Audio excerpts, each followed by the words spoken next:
Magkapatid patay matapos masuffocate sa loob ng nililinisang balon sa La Union. Tutukan sa report.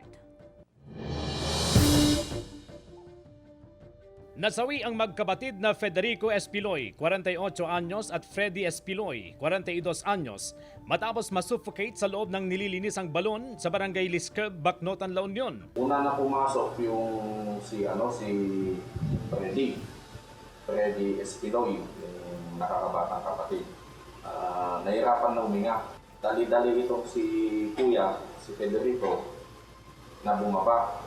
Tapos allegedly, may nakapagsabi din na habang bumababa daw, gamit ang isang lubig, nahulog. Sabi ng asawa ko, lilinisan para sa tag-ulan, nalinisan na pwede nang gamitin.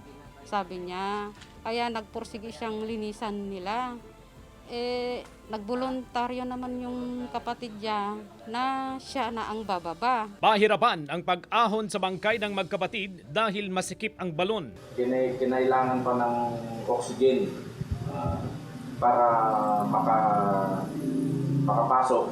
Kaya marating yung almost 65 to 70 feet na kalalim ng balon. Paalala ng otoridad sa mga nagbabalak maglinis ng kanilang balon na kumausap na lamang sa mga eksperto sa nasabing trabaho upang maiwasan ang kahalintulad na insidente. Mas maganda kung mag-hire sila ng ang trabaho nila, yung talagang nagpukay ng balon, gumagawa ng balon, gano'n. Kasi mga yun, kumpleto sila sa kagamitan. CJ Torida, Balita Amyanan.